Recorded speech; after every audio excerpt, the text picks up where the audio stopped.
Hi hello ನಮಸ್ಕಾರ ಎಲ್ರಿಗೂ goal foods ಚಾನಲ್ಗೆ ನಿಮ್ಮೆಲ್ಲರಿಗೂ ಸ್ವಾಗತ. ಇವತ್ತು ನಾನು ಪ್ರಿಪೇರ್ ಮಾಡ್ತಾ ಇರೋಂತಹ ರೆಸಿಪಿ ಮಾವಿನಕಾಯಿ ಚಿತ್ರಾನ್ನ. ಟೇಸ್ಟಿಯಾಗಿ ಹಾಗೆಯೇ ಈಸಿಯಾಗಿ ತುಂಬಾ ಸುಲಭವಾಗಿ ನಾನು ಯಾವ ರೀತಿಯಾಗಿ ಮಾವಿನಕಾಯಿ ಚಿತ್ರಾನ್ನವನ್ನು ಮಾಡ್ತೀನಿ ಅಂತ ಹೇಳ್ಬಿಟ್ಟು ಈ ರೆಸಿಪಿನಲ್ಲಿ ನಿಮಗೆ ತೋರಿಸ್ಕೊಡ್ತಾ ಇದ್ದೀನಿ. ಓಕೆ, ಈಗ ರೆಸಿಪಿನ ಶುರು ಮಾಡೋಣ. ನಾನು ಒಂದು ಬಾಣಲೆಯನ್ನು ಕಾಯಲಿಕ್ಕೆ ಇಟ್ಟಿದ್ದೆ. ಬಾಣಲೆ ಕಾದ ನಂತರ ಒಂದು 4 ರಿಂದ 5 ಟೇಬಲ್ ಸ್ಪೂನಷ್ಟು ಅಡುಗೆ ಎಣ್ಣೆಯನ್ನು ಹಾಕಿದ್ದೆ. ಎಣ್ಣೆ ಕಾದ ನಂತರ ಒಂದಿಷ್ಟು ಶೇಂಗಾ ಬೀಜಗಳನ್ನು ಈ ರೀತಿ ಹುರ್ಕೊಂಡು ಸೈಡಲ್ಲಿ ಎತ್ತಿಟ್ಕೊಂಡ್ಬಿಡ್ತೀನಿ.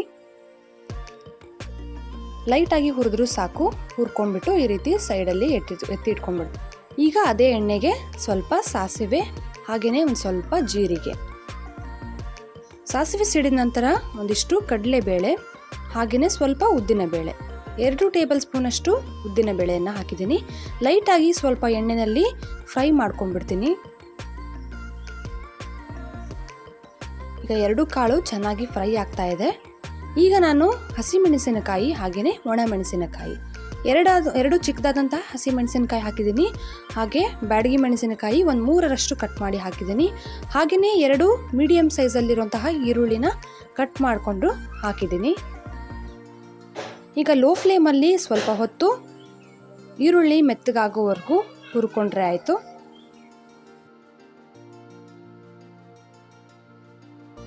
ಈರುಳ್ಳಿ ಸ್ವಲ್ಪ ಈಗ ಮೆತ್ತಗೆ ಬಂದಿದೆ. ಒಂದು ಮೀಡಿಯಂ ಸೈಜಲ್ಲಿರೋ ಒಂದು ಟೊಮೆಟೊನ ಕಟ್ ಮಾಡಿ ಹಾಕಿದ್ದೀನಿ. ಅದನ್ನು ಸಹ ಲೋ ಫ್ಲೇಮಲ್ಲೇ ಒಂದು ಸ್ವಲ್ಪ ಹೊತ್ತು ಎಣ್ಣೆಯಲ್ಲಿ ಹುರ್ಕೋತೀನಿ.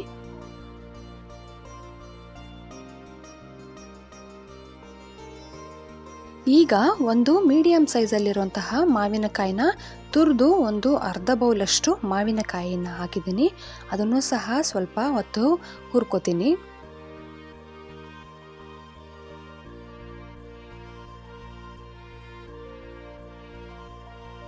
ಟೊಮೆಟೊ ಹಾಕಿದಾಗಲೇ ನಾವು ಉಪ್ಪನ್ನು ಸೇರಿಸ್ಕೋಬೋದಿತ್ತು, ಬಟ್ ನಾನಿಲ್ಲಿ ಹಾಕ್ತಾ ಇಲ್ಲ. ಈಗ ನಾನು ಉಪ್ಪನ್ನು ಹಾಕ್ತಾ ಇದ್ದೀನಿ. ಅರ್ಧ ಟೇಬಲ್ ಸ್ಪೂನಷ್ಟು ಉಪ್ಪು ಹಾಗೆಯೇ ಅರ್ಧ ಟೇಬಲ್ ಸ್ಪೂನಷ್ಟು ಅರಿಶಿನ ಪುಡಿಯನ್ನು ಹಾಕಿದ್ದೀನಿ. ಉಪ್ಪನ್ನು ನಾವು ಟೇಸ್ಟ್ ನೋಡ್ಕೊಂಡ್ಬಿಟ್ಟು ನಂತರ ಸೇರಿಸ್ಕೋಬಹುದು. ನೋಡಿ, ಈಗ ಲೈಟಾಗಿ ಎಣ್ಣೆಯಲ್ಲಿ ಫ್ರೈ ಆಗ್ತಾ ಇದೆ. ಸಣ್ಣ ಉರಿನಲ್ಲಿ ನಾವು ಒಂದು 10 ನಿಮಿಷ ಬೇಯಿಸ್ಕೊಂಡ ನಂತರ ಸ್ವಲ್ಪ ಕೊತ್ತಂಬರಿ ಸೊಪ್ಪು, ಸಣ್ಣದಾಗಿ ಕಟ್ ಮಾಡಿ ಇಟ್ಕೊಂಡಿರುವಂತಹ ಕೊತ್ತಂಬರಿ ಸೊಪ್ಪನ್ನು ಸೇರಿಸಿದ್ದೀನಿ. ಚೆನ್ನಾಗಿ ಎಲ್ಲ ಮಿಕ್ಸ್ ಆದ ನಂತರ ಬಾಯ್ಲ್ಡ್ ರೈಸನ್ನು ನಾನು ಹಾಕ್ತಿದ್ದೀನಿ. ಉಳಿದಿರುವಂತಹ ರೈಸ್ ಆದರೂ ಬಳಸ್ಬೋದು, ಇಲ್ಲಾಂದರೆ ಆಗ್ತಾನೆ ಫ್ರೆಶ್ ಆಗಿ ನಾವು ರೈಸನ್ನು ಮಾಡ್ಕೊಂಡು ಸಹ ನಾವು ಮಿಕ್ಸ್ ಮಾಡ್ಕೋಬೋದು. ಚೆನ್ನಾಗಿ ಒಂದು ಸಾರಿ ಮಿಕ್ಸ್ ಮಾಡಿಕೊಂಡ್ರೆ ಮಾವಿನಕಾಯಿ ಚಿತ್ರಾನ್ನ ರೆಡಿ. ಮೇಲ್ಗಡೆ ಗಾರ್ನಿಷಿಗೆ ಅಂತ ಹೇಳ್ಬಿಟ್ಟು ನಾನು ಸ್ವಲ್ಪ ಸಣ್ಣದಾಗಿ ಕಟ್ ಮಾಡಿ ಇಟ್ಕೊಂಡಿರುವಂತಹ ಕೊತ್ತಂಬರಿ ಸೊಪ್ಪು ಹಾಗೆ ಹುರಿದು ಇಟ್ಕೊಂಡಿರುವಂತಹ ಶೇಂಗಾ ಇಷ್ಟನ್ನು ಹಾಕಿ ಒಂದು ಸಾರಿ ಚೆನ್ನಾಗಿ ಮಿಕ್ಸ್ ಮಾಡಿಕೊಂಡ್ರೆ ಟೇಸ್ಟಿಯಾದಂತಹ ಮಾವಿನಕಾಯಿ ಚಿತ್ರಾನ್ನ ರೆಡಿ ಆಗುತ್ತೆ. ಈ ಮಾವಿನಕಾಯಿ ಚಿತ್ರಾನ್ನದ ಟೇಸ್ಟ್ ಅಂತೂ ತುಂಬ ಚೆನ್ನಾಗಿರುತ್ತೆ, ಹುಳಿ ಹುಳಿಯಾಗಿ ಹಾಗೆಯೇ ರುಚಿಕರವಾಗಿರುತ್ತೆ. ನೀವು ಕೂಡ ಒಂದು ಸಾರಿ ಈ ರೆಸಿಪಿನ ಟ್ರೈ ಮಾಡಿ, ತುಂಬ ಟೇಸ್ಟಿಯಾಗಿರುತ್ತೆ. ನಾನೀಗ ಇದನ್ನು ಒಂದು ಪ್ಲೇಟ್ಗೆ ಸರ್ವ್ ಮಾಡ್ತಾ ಇದ್ದೀನಿ. ನೋಡಿದ್ರಲ್ಲ ಎಷ್ಟು ಸುಲಭವಾಗಿ ಮಾವಿನಕಾಯಿ ಚಿತ್ರಾನ್ನವನ್ನು ಮಾಡ್ಕೋಬೋದು ಅಂತ ಹೇಳಿಬಿಟ್ಟು. ನೀವು ಕೂಡ ರೆಸಿಪಿನ ಮಸ್ಟಾಗಿ ಟ್ರೈ ಮಾಡಿ.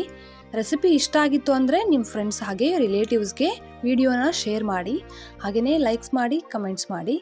ಫಸ್ಟ್ ಟೈಮ್ ನನ್ನ ವಿಡಿಯೋ ನೀವು ನೋಡ್ತಾ ಇದ್ದರೆ ಪ್ಲೀಸ್ ನನ್ನ ಚಾನಲ್ಗೆ ಸಬ್ಸ್ಕ್ರೈಬ್ ಆಗೋದನ್ನು ಮರಿಬೇಡಿ. ಥ್ಯಾಂಕ್ ಯು, ನಮಸ್ಕಾರ.